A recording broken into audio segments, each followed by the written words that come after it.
मध्य प्रदेश में लोकसभा चुनाव के मैदान में उतरे उम्मीदवारों को लेकर अजब गजब संयोग देखने को मिल रहा है। बीजेपी और कांग्रेस के जिन प्रत्याशियों में चुनावी मुकाबला होने वाला है, उनमें कई समानताएं हैं, जिसने चुनाव को रोचक बना दिया है। हालांकि दोनों दल अपनी अपनी जीत का दावा कर रहे हैं। मध्य प्रदेश में लोकसभा चुनाव के लिए कांग्रेस अब तक 25 सीटों पर अपने प्रत्याशियों का ऐलान कर चुकी है, जबकि बीजेपी 21 सीटों पर अपने उम्मीदवार उतार चुकी है। मध्य प्रदेश में जिन सीटों पर बीजेपी और कांग्रेस में मुकाबले की तस्वीर साफ हो गई है, वहां दोनों दलों के प्रत्याशियों में कई समानताएं नजर आ रही हैं, जिसने चुनाव को रोचक बना दिया है। जबलपुर सीट की बात करें तो यहां दो सांसदों के बीच टक्कर हो रही है। बीजेपी प्रत्याशी राकेश सिंह मौजूदा सांसद हैं, तो कांग्रेस के विवेक तन्खा राज्यसभा सांसद हैं। खंडवा सीट पर दोनों दलों के पूर्व प्रदेश अध्यक्ष के बीच मुकाबला है। बीजेपी प्रत्याशी नंद कुमार सिंह चौहान प्रदेश बीजेपी अध्यक्ष रह चुके हैं, तो कांग्रेस प्रत्याशी अरुण यादव भी प्रदेश कांग्रेस के अध्यक्ष रह चुके हैं। इसके अलावा दोनों इसी सीट से सांसद भी रहे हैं। शहडोल सीट पर एक दूसरे का दल छोड़कर आए प्रत्याशियों में टक्कर है। बीजेपी ने कांग्रेस छोड़कर आई हिमाद्री सिंह को उम्मीदवार बनाया है, तो कांग्रेस ने बीजेपी छोड़कर आई प्रमिला सिंह को मैदान में उतारा है। राजगढ़ सीट पर दोनों दलों ने धाकड़ समाज के प्रत्याशियों पर दांव खेला है।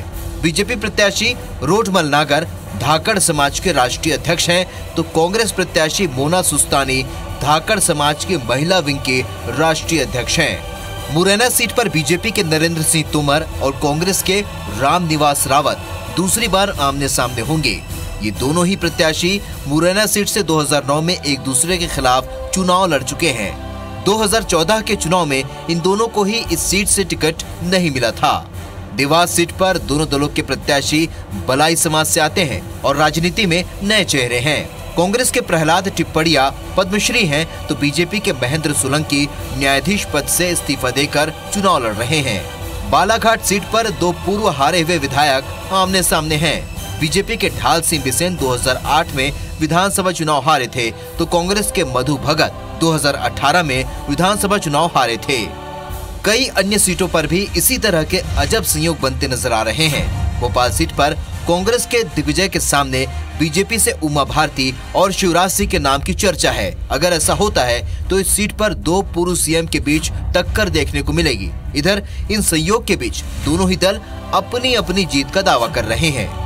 हमें पूरा भरोसा है कि भारतीय जनता पार्टी के कार्यकर्ता जहाँ भी चुनाव लड़ रहे हैं वो चुनाव जीत के आएंगे, लेकिन जहाँ तक टक्कर लेने की बात है तो उनके सामने कोई टक्कर में नहीं बैठ पाएगा, क्योंकि जो जबलपुर से चुनाव लड़ रहे हैं या बाकी खंडवा से चुनाव लड़ रहे हैं, उन लोगों ने कभी भी जो है जनता के बीच में रहने का काम नहीं किया है। कि भैया आप तो 5 साल कहाँ थे, कहाँ दिखे, सुनो, या वो जो जबलपुर के प्रत्याशी सब दूर यही पूछा जा रहा है, आप कहाँ थे, कहाँ नहीं हो। तो जनता ये समझे विवेक तन्खा जी ने बहुत काम किए हैं, समाज सेवा में कोई मुकाबला नहीं उनका जबलपुर में, आप जब पता लगा के देखिए। राजनीति में विरोधाभास तो हमेशा देखने को मिलता है, लेकिन ऐसा कम ही होता है जब चुनाव लड़ने वाले प्रत्याशियों में इतनी समानता हो।